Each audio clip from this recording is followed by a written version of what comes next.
और माँ दही भिगो रही है। दही भिगोते भिगोते एक श्यामा गाय का दूध अग्नि के बरोशी में गर्म हो रहा है। माँ की दृष्टि उधर पड़ी तो देखा कि ये दूध उफनने वाला है, बहुत गर्म। तो उन्होंने कन्हैया को नीचे बिठा करके वो दौड़ी और दौड़ करके वो दूध के पात्र को जो उबलने वाला था, निकलने वाला था, उसको उठा दिया।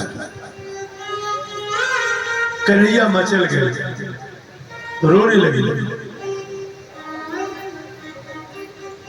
और जब तक वो माँ आती तब तक भगवान कृष्ण ने एक पत्थर उठाया और पत्थर से उस बहुत कई वर्ष पुराना मटका था जिसमें वो दही भिगोती थी, उसको फोड़ दिया।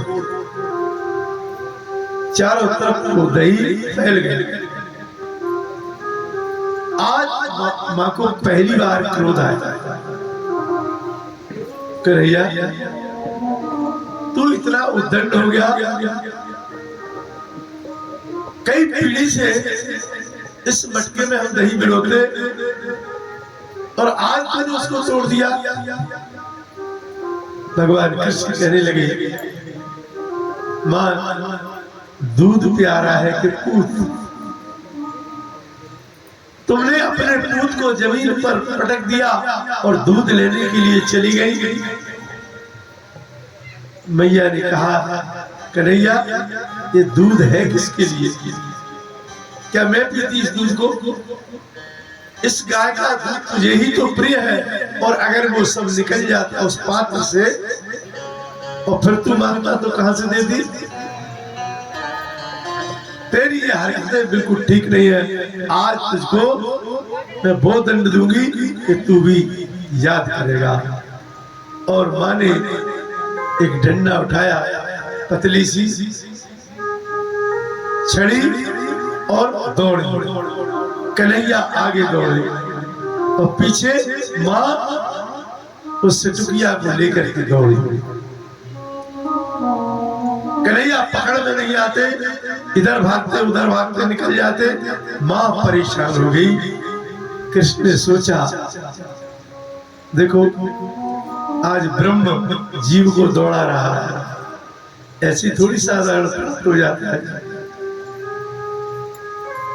आगे कृष्ण रूपी ब्रह्म और जीव रूपी मैया यशोदा पीछे पड़ी।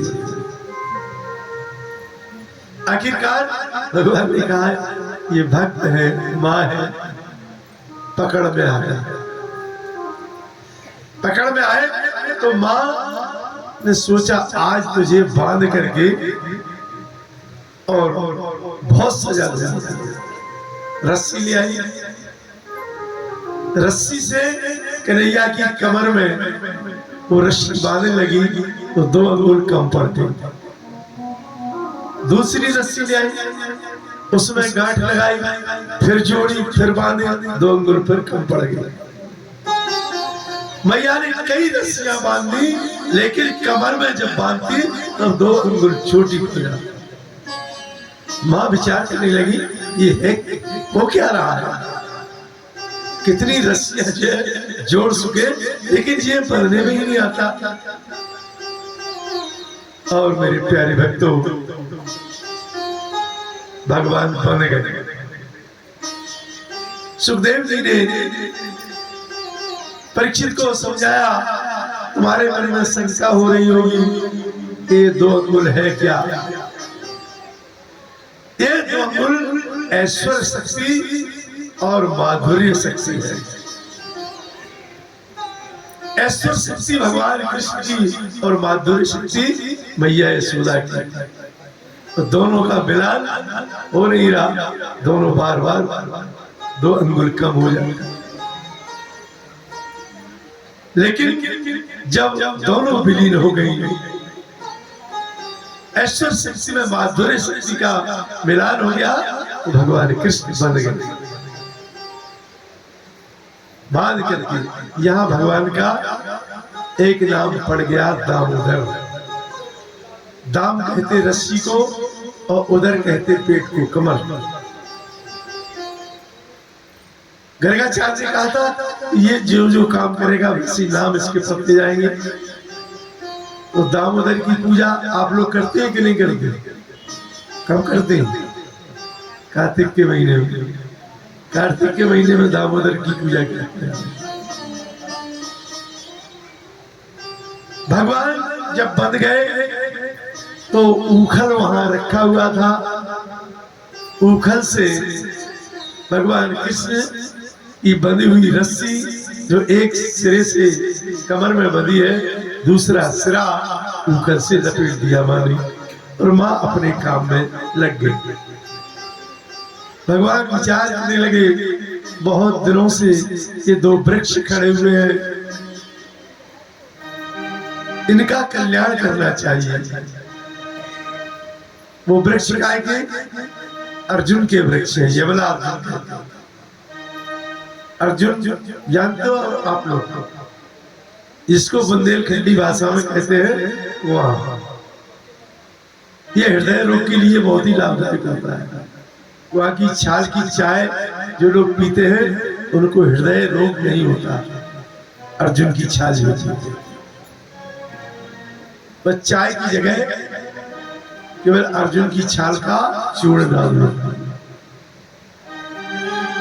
तो दो वृक्ष वो खड़े हैं। भगवान वहां से चले, पीछे पीछे उखल चला। दोनों वृक्षों के बीच से भगवान उस किनारे निकल गए। पीछे से उखल उन दोनों वृक्षों में अटक गया। भगवान ने थोड़ी सी ताकत लगाई और दोनों वृक्ष धराशायी होकर के जमीन पर गिर पड़े, और उसमें से दो पुरुष उत्पन्न हो गए। प्रार्थना की भगवान की, प्रभु आपने बड़ी कृपा की हमारे ऊपर। हम ऋषि अगस्त की श्राप से वृक्ष की योनि में आ गए थे। हम दोनों ही कुबेर के पुत्र हैं। एक का नाम नलकुमार, दूसरे का नाम मणिग्रीव। आज आपने बड़ी कृपा की कि हमारा उद्धार कर दिया प्रभु। धन्य है, धन्य है। भगवान ने कहा जल्दी फूटो यहाँ से। हाँ, नहीं तो मैया आ जाएगी तो सब काम जो पोल पट्टी है वो सब खुल जाएगी हमारी। दोनों ही वहां से अदृश्य हो गए। भगवान ने दोनों वृक्षों का जो है कल्याण किया। नल कुंवर और मणिग्रीव को उन्होंने मोक्ष की गति प्रदान की। आज भगवान दुष्टों का संहार करते तो भक्तों का कल्याण। देखो मैंने कल कथा में कल भी कहा था और परसों भी कहा था कि भगवान की जो चार तरह की सृष्टि है, अंडज, पिंडज, स्वेदज और उद्भिज, भगवान ने चारों प्रकार की सृष्टि में कल्याण किया। ये जो वृक्ष है ये वृक्ष उद्भव सृष्टि के हैं। उद्भिज सृष्टि से ये जितने भी पेड़ पौधे होते हैं ये सब उद्भिज सृष्टि के अंतर्गत आता है। पशु योनि में भगवान ने कल गज और ग्राह का उद्धार किया। सज्जनों आइए, आइए ऊपर आओ, ऊपर आइए।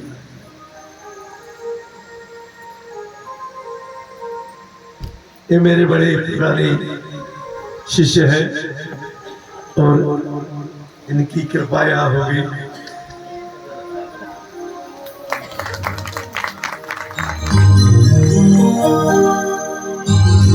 मैं अपने माँ साहब बुंदेला जी को भी यहाँ बुलाऊंगा, महेंद्र सिंह जी वो भी यहाँ पधारे। ये थोड़ा सा केवल आप लोगों का सम्मान है। हम तो एक साधारण से साधु का सम्मान करें। लेकिन अच्छा लगता है ये कथा। नौजवान को अच्छी बात है, लेकिन बुजुर्गों के लिए ही है।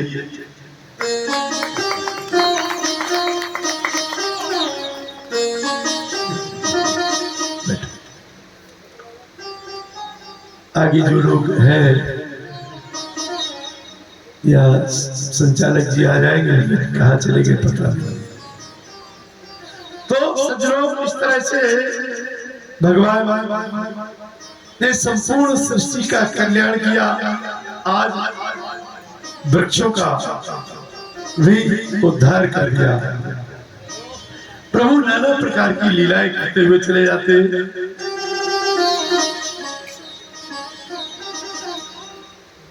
पूतना का वध किया, सक्टासुर का वध किया, तृणावर्त का वध किया, भगवान शंकर को दिव्य दर्शन दिया। उखल बंधन में दोनों वृक्ष गिरे। मैया यशोदा ने जब आवाज सुनी, दौड़ करके आई। दो वृक्ष धराशायी है। कृष्ण को गोद में उठाया, बेटा मैं इससे बहुत प्रेम करती हूँ, बहुत प्यार करती हूँ, लेकिन तेरी उद्दंडता से मुझे कभी कभी क्रोध आ जाता, और जब भी मैं क्रोध करती तो कुछ न कुछ तेरे लिए अनहोनी हो जाती।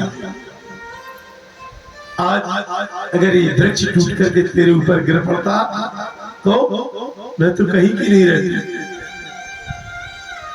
नंद बाबा को बुलाया, बाबा से कहा, स्वामी मुझे लगता है कि गोकुल फल नहीं रहा। जब से कन्हैया यहाँ पैदा हुआ तब से कुछ न कुछ घटनाएं यहाँ होती रहती हैं। इसलिए गोकुल का परित्याग करके लगता है कि वृंदावन में चला जाए।